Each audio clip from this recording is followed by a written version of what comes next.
Minecraft Hardcore. I don't think I need to explain this game mode. Minecraft on hard mode, you get one single chance, you die, it's over. Well, not really if you're gonna abuse the totem. Hi, I'm a guy who grew up watching Minecraft only.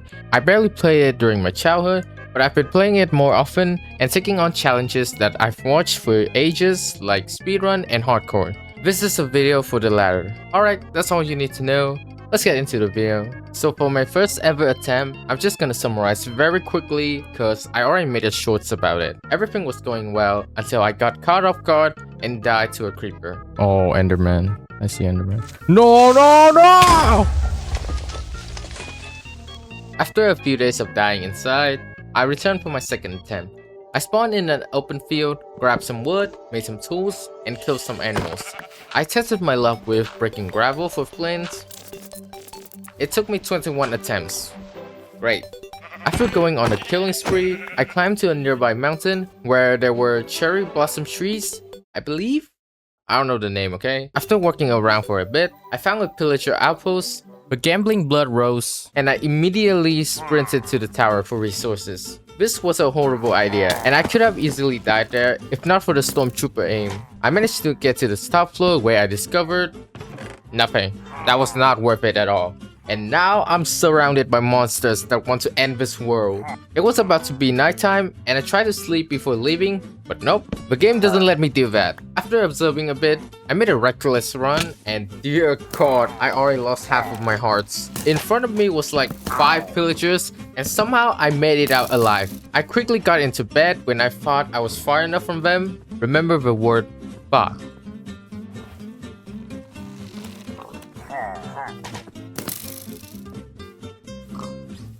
Once again, thanks to the stormtrooper aim, I lived to see another day. Too bad I had to leave my bed, but the good news was that I still have enough wood for one more. After finally making sure that I was safe from the pillagers, I found my way back to the cherry mountain, grabbed a bunch of cherry wood, and then quickly went to find a decent spot for my small home. I found one next to a river and got to work right away.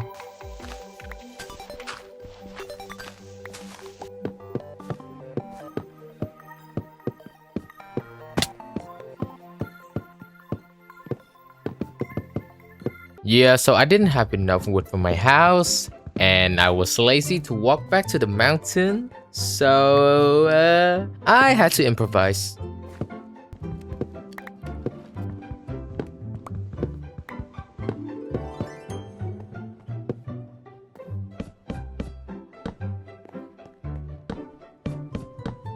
Okay, look, it's not the best, but it is a house. Okay, it's a bunker. After finishing my house, I went out mining, and this was my first close call.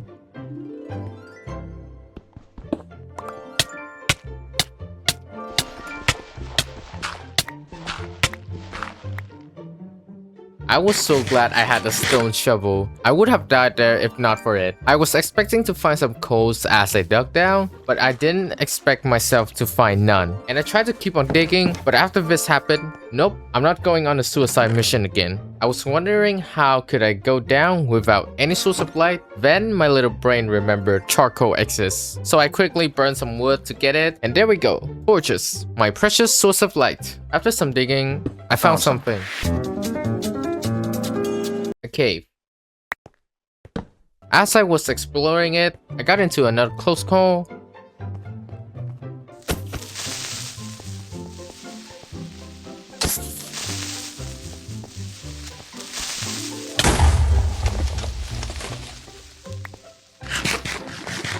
I have no idea how I managed to survive that, because the last time I got hit by creeper in that range, I was on full hearts with iron leggings, yet I died. But not this time, even when I'm fully naked. I guess I got blessed by Mojang. Anyway, I found a bunch of irons and quickly got them to the surface. Now, usually when I try to speedrun the game, my first instinct is to make an iron bucket, but this time I made an iron chest place, because dear god, I do not want to lose my life. Oh, look at that! We got a day counter now. This is gonna make me look so stupid, but it took me over 10 minutes to adjust this shit to the left corner and make it small like that. Alright, so I'm pretty sure I even forgot to record the part where I was slowly exploring the cave. You just need to know that I was diving deeper into this place, while also finding even more iron. Too bad when I return to the surface, I still have to get woods cause I still couldn't find any single coal. But as I walked back to my house, I found it. Coal!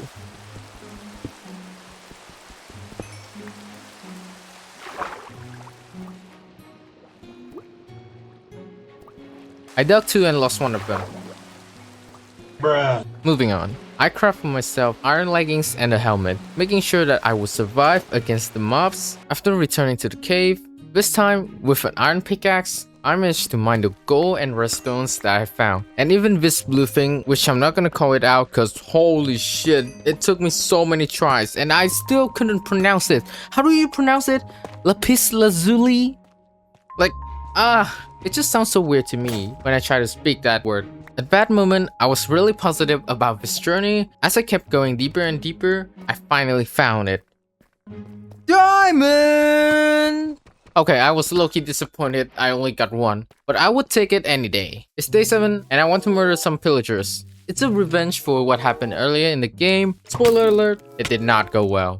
Alright, so to get to the pillager outpost, I have to go across Cherry Mountain, but here's the problem. I climbed the wrong mountain, but I didn't know that at the time, so I just kept climbing. But turns out, it was a blessing in disguise, because I found a lava pool, which means I could build a portal without a diamond pickaxe. But luck didn't stop there. After bee hopping for a while, I found a village, stole their food, and like every speedrunner, I killed the iron golem. As I was checking every chest, I found 12 obsidians. More than enough to make a portal. I'm sorry, but what is this luck? That's insane. I don't know the drop rate of these items, but I will say I got lucky. I also found a compass, which was helpful because it would lead me back to my house. At least that's what I thought. I ran around for so long that I started to run out of cooked food, but that was until I remember I could make bread. Yeah, it took me a while, but I eventually realized the compass did not lead me to my home. It led me to my first spawn point. I even found the bed that I left because of the pillagers. I found their base again, but I was running on half HP, so I decided to just focus on making my way back to the bunker. Along the way, I also grabbed some extra cherry wood to fix my house. After a whole day of touching grass, I finally managed to get back to my home sweet home. As I was about to build the nether portal, this happened.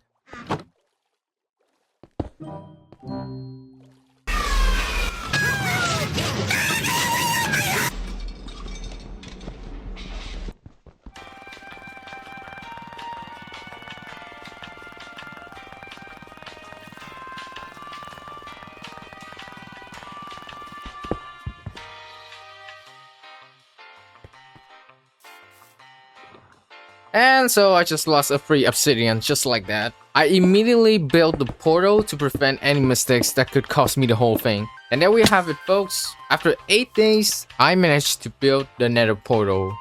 Yay. Now before going into the nether, I fixed my house with the wood that I got. I also crafted golden boots, because most likely I would face piglins. And with that, I was ready to enter the nether.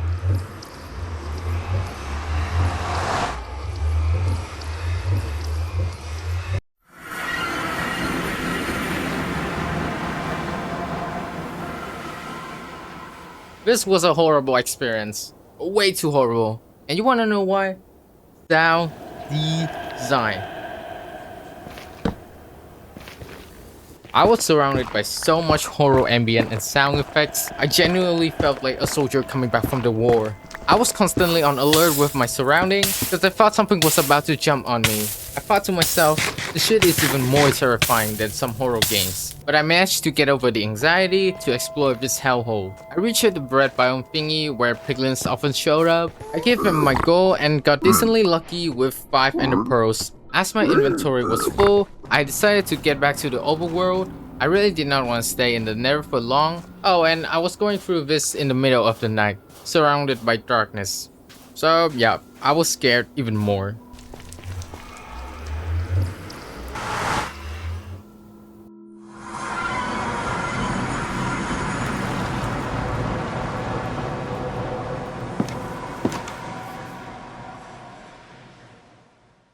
It's day 10 and I decide to return to the nether to do more gambling.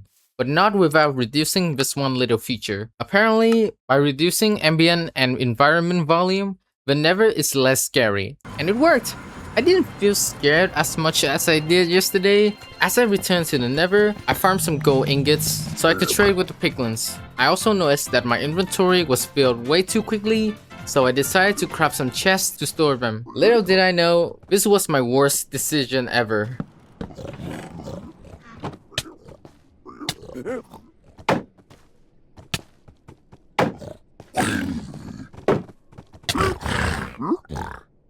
I was so confused about what happened. I didn't know why the piglins attacked me. Then I searched up the reasons that make piglins hostile. I died because I opened my chest. My own fucking chest. I felt so devastated after realizing what happened. Everything was going really smoothly and, well, the lack of knowledge about this game just ruined everything. So yeah, that was my second attempt at surviving hardcore as a newbie. If I have to answer the question of whether a beginner can survive Minecraft hardcore, my answer would be yes, you can, but the lack of knowledge will kill you eventually. I'm probably gonna give this another shot one day. If you enjoyed this video, please like and subscribe, it means everything to me. Thank you and have a nice day.